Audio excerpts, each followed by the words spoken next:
जब हम mutual fund में इन्वेस्टमेंट करते हैं तो रेस्पेक्टिव एएमसी के साथ कई सारे इन्फॉर्मेशन हमें शेयर करने पड़ते हैं। जैसे इन्वेस्टर का नाम, यानी आप इन्वेस्ट कर रहे हैं तो आपका नाम, आपका एड्रेस, आपका पैन नंबर और आपका बैंक डिटेल, आपका नेटवर्थ और बहुत सारी इन्फॉर्मेशंस हैं।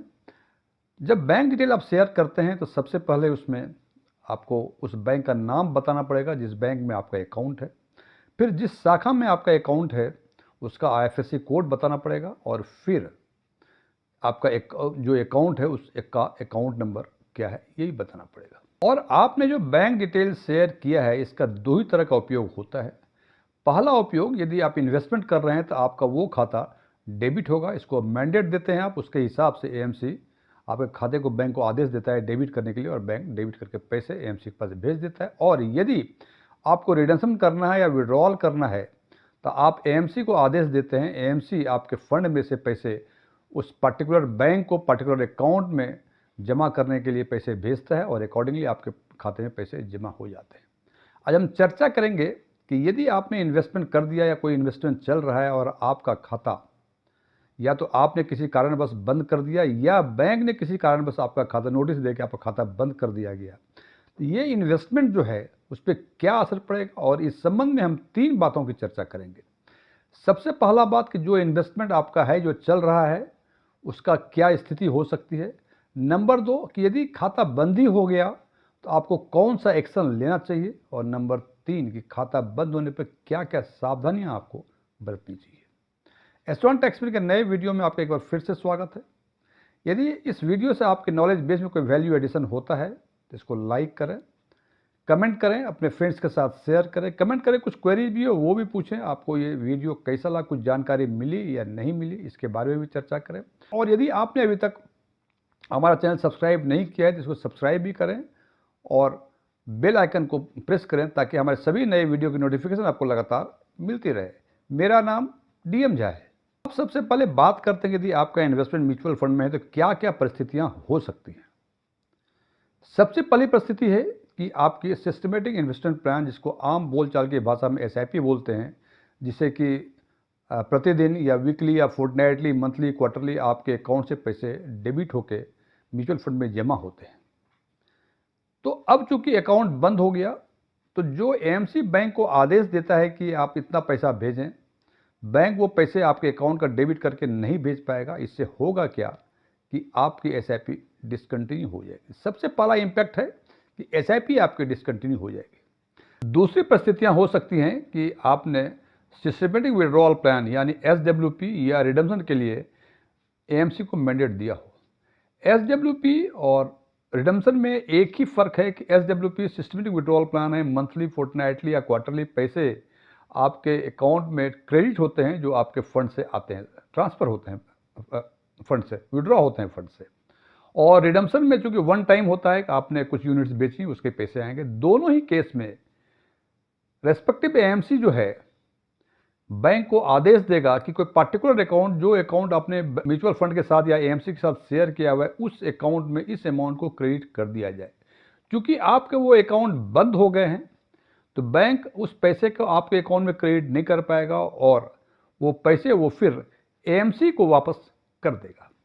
इसका मतलब यदि बैंक आपका बैंक अकाउंट बंद हो गया है किसी भी कारणवश से और आपने एसडब्ल्यूपी या रिडम्पशन के लिए अप्लाई किया हुआ है तो वो पैसे फंड हाउस के पास ही रहेंगे और वहाँ से फिर अब जब बैंक डिटेल अपडेट करेंगे फिर पैसे आपको मिल पाएंगे। तीसरी परिस्थिति हो सकती है डिविडेंड पेमेंट। अब आप कहेंगे जनाब म्यूचुअल फंड में डिविडेंड पेमेंट क्या? फ्रेंड्स, म्यूचुअल फंड में 2 ऑप्शन होते हैं, एक आईडीसीडब्ल्यू और एक ग्रोथ ऑप्शन। ग्रोथ ऑप्शन में जैसे जो भी अप्रिसिएशन म्यूचुअल फंड के अमाउंट में होता है वो आपको अंत में लेना होता है, जब पैसे निकालते हैं उसी में ऐड होते जाता है। जबकि आईडीसीडब्ल्यू यानी इनकम डिस्ट्रीब्यूशन कम विड्रॉल प्लान, इसमें जो भी अप्रिसिएशन होता है म्यूचुअल फंड कंपनी उसमें से कुछ डिविडेंड के फॉर्म में आपको पीरियडिकली पे करती है।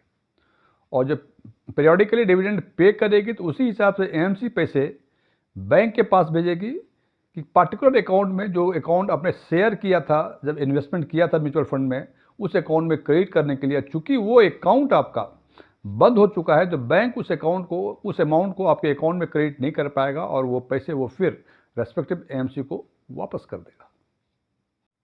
अब सवाल यह है कि अकाउंट हमारा बंद ही हो गया, तो आखिर हमको क्या करना चाहिए, कौन सा एक्शन लेना चाहिए? तो सबसे पहले अकाउंट किसी भी कारण से बंद हुआ है तो आप नोटिफाई करें रेस्पेक्टिव म्यूचुअल फंड या एएमसी को या उसके आरटीए को। RTA means registrar and transfer agent. जैसा कि आप जानते हैं मुख्य रूप से दो आरटीए हैं, केफिनटेक और केम्स। आप जिस म्यूचुअल फंड में कि ये प्रॉब्लम्स है या जहां आपका जिस म्यूचुअल फंड में आपका इन्वेस्टमेंट है उसके रेस्पेक्टिव आरटीए को इन्फॉर्म कर दें कि हमारा अकाउंट बंद हो गया है। और जैसे ये नोटिफाई करें तो एज अर्ली एज पॉसिबल आप बैंक में अकाउंट खोलें दूसरा, जो अकाउंट आपको अटैच करना है रेस्पेक्टिव म्यूचुअल फंड के साथ, और उसका बैंक डिटेल अपडेट करना पड़ेगा। बैंक डिटेल अपडेट करने के लिए बैंक मैंडेट चेंज फॉर्म आपको भरना पड़ेगा, और यह दोनों तरह से कर सकते हैं।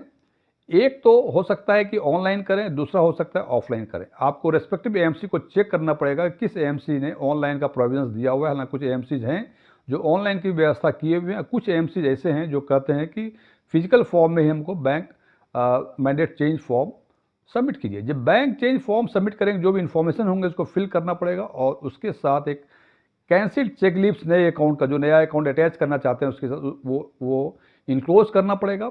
और यदि वो नहीं है आपके पास, अच्छा एक चेक में ध्यान रखें कि वो पर्सनलाइज चेकबुक होना चाहिए। इसका मतलब कि जहां दस्तखत करते हैं चेक में उसके नीचे आपका नाम होना चाहिए, वही बैंक एक्सेप्ट करती है।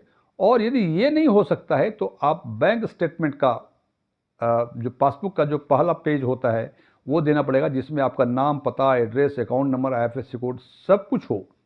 ध्यान रखें जब नया अकाउंट खुलवाएं तो नाम वही होना चाहिए जो आपके म्यूचुअल फंड इन्वेस्टमेंट में नाम है। यदि कोई डिफर होगा तो फिर एएमसी या म्यूचुअल फंड उस बैंक मैंडेट चेंज फॉर्म को एक्सेप्ट नहीं करेगा। अब ये हो सकता है कि आपका एसआईपी मोड ऑफ इन्वेस्टमेंट से भी इन्वेस्टमेंट चल रहा हो और आपका खाता बंद हो गया। चूंकि आपका खाता बंद हो गया तो जो भी पीरियडिकल इंस्टॉलमेंट एएमसी ने बैंक से मांगा होगा आपके अकाउंट को डेबिट करने के लिए, वो डेबिट नहीं हुआ होगा, तो वो ट्रांजैक्शन फेल हो गया होगा। एक चीज़ ध्यान रखें कि एक दो ट्रांजैक्शंस यदि इंस्टॉलमेंट फेल होता है तो एसआईपी बंद नहीं होती है।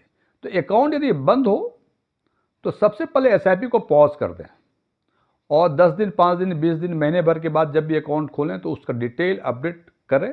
और डिटेल जब अपडेट कर लें तो जो एसआईपी पॉज की थी उसको कंटिन्यू कर लें, तो आपको नया एसआईपी खोलने का कोई झंझट नहीं रहेगा।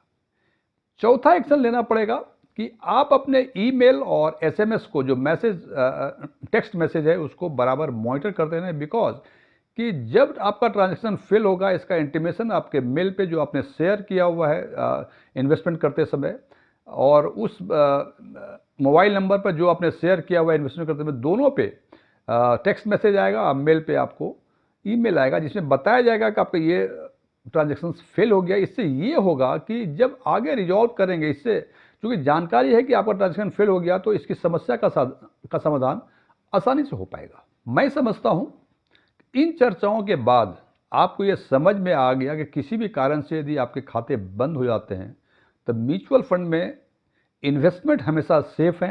हाँ, ये हो सकता है कि विड्रॉल या रिडम्पशन में डिले हो जाए, ये डिले हो सकता है।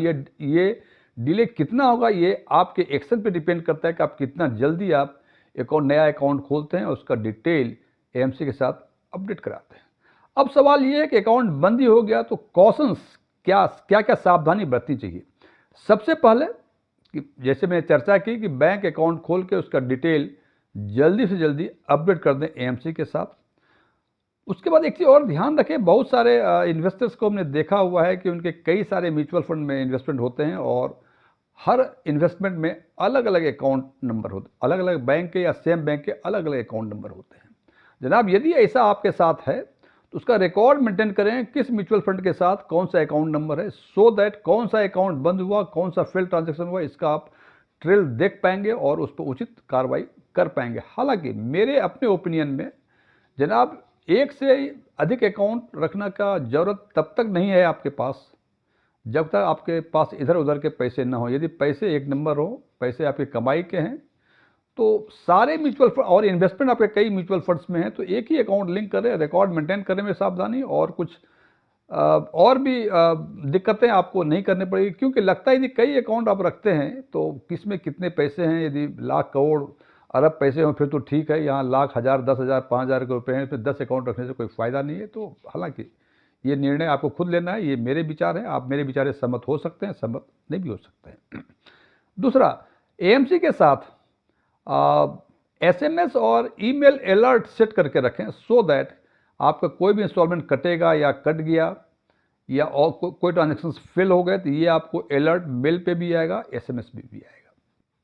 अब लास्ट बट नॉट लिस्ट, एक लाइन में, खाते बंद होने से ट्रांजैक्शन डिस्टर्ब हो सकता है, लेकिन इन्वेस्टमेंट जो म्यूचुअल फंड में है वो हमेशा सेफ है, और जितनी जल्दी आप बैंक डिटेल को अपडेट करेंगे एएमसी के साथ या म्यूचुअल फंड के साथ, उतना जल्दी ही आपकी समस्या का समाधान हो पाएगा। Thank you.